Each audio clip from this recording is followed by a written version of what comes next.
snap of the glove means one thing. That baseball is back. You can feel the excitement, growing in the locker room day by day. Coming off a season where they got off to the best start in school history at 14-1 and were one of the final four teams remaining in the Big Ten tournament, Coach Jake Boss Jr. is ready for his program, who has had over 30 wins each season in this decade, to make the jump from a consistent team to a legitimate contender. I think we got a lot of guys back that have been really close and have had that taste of being really close to making it over the hump. And, that only helps us out. That only helps us going into this season. And we feel like we have the team that can finally get over that hump this year and make some noise, not only in the Big Ten, but nationally. I think the theme for the year is really to kind of take things a little bit, higher, a little bit more to the next step. Our guys have kind of established our program. I think is a very consistent program over the last, 8 or 9 years, which has been great. And we've been close, the last 3 or 4 years to a championship. We've been close to an NCAA bid, and now it's time to take that next step and get over that hump. Nothing ever comes easy for a Northern baseball program. They're practicing indoors today due to the weather. So they'll look to stick to Coach Boss's traditional ways of scraping for every run, getting on base, taking it out by out, and also good defense. Well, I think we've always preached about, playing the game the right way, playing hard. You play hard for 9 innings and see what the score is at the end of the 27th out. There always is that stereotype just because down south they get the advantage of being outside, playing outside before the season starts. But I think there's just as good a baseball here as there is anywhere around the country, and we're going to get to test that theory early. We go down and we play teams in Texas, and then we go down, we play at University of South Carolina. We get to play Clemson, so we get to go and we get to test ourselves against the best, and that'd be a good measuring stick for us. Ethan Landon will be the centerpiece to what looks like a very deep MSU pitching staff, despite losing its 2 best pitchers, Cam View and Dakota Mekas. The Spartans will look to continue from last year's pitching success, where they were 3rd in the nation in ERA. Alex Troop, who had a 1.64 ERA and a 3-0 record before getting injured last year, and also a Big Ten preseason honoree, will be the number 1 starter. And last season's midweek starter, Andrew Gonzalez, will be the number 3 guy. We get starters back with experience that have thrown a lot of innings here. Alex Troop was hurt last year, but he's going to be a key guy in the rotation for us. Andrew Gonzalez is a competitor. He goes out there with a bulldog mentality every time. Mason Erla will be one of many freshman pitchers to get action this season, as he will be the number 4 starter.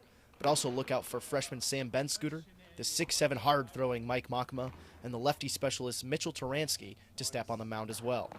And then, the bullpen is really, really stocked. The back end of the pen looks to be really strong, with sophomore Riley McCauley earning the closer role and seniors Joe Mockbee and Walter Borkovich, who both have starting experience as well as late inning experience, and had ERAs around that 3.5 mark, will fill a setup role. Long relievers Keegan Barr and Jake Lowry are back as well. Joe Mockbee is a guy that has seen and done an awful lot here at Michigan State. Walter Borkovich the same way.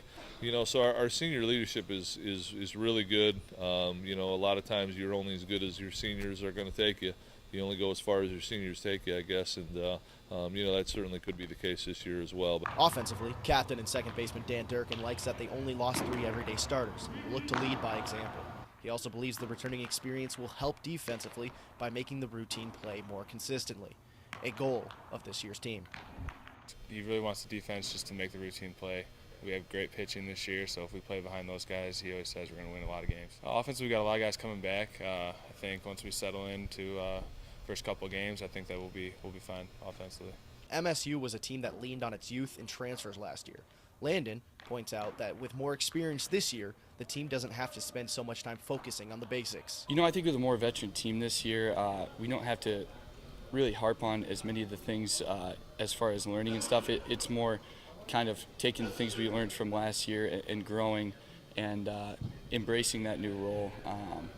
And a lot of guys, played a lot of innings last year and are ready for bigger roles this year. The offense includes 2 Big Ten preseason honorees in center fielder Brandon Hughes and catcher that turned down pro ball for his senior season in Matt Byers, as well as last year's freshman standout Marty Bacchino.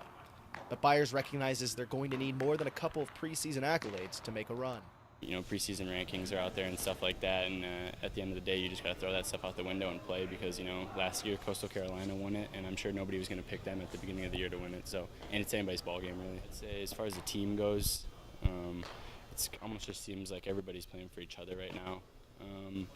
I've pretty much learned that we're a family, and if you're not going to buy into that, we don't want you here. After establishing itself as a consistent program over the past few seasons, as well as coming close to making an NCAA tournament, Michigan State will look to break the stereotype against northern baseball clubs. How they do that? Well, a motto they have, 673.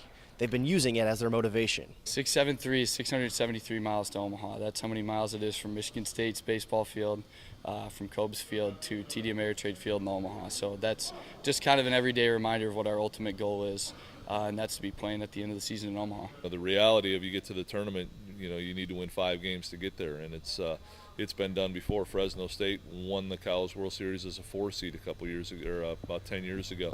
And you see some northern schools. Kent State was there a few years ago. Indiana's been there. So you're starting to see more and more northern schools, and that's part of the idea of bringing taking this program to the next level. Reporting for Impact 89 FM Sports, I'm Zach Barnes.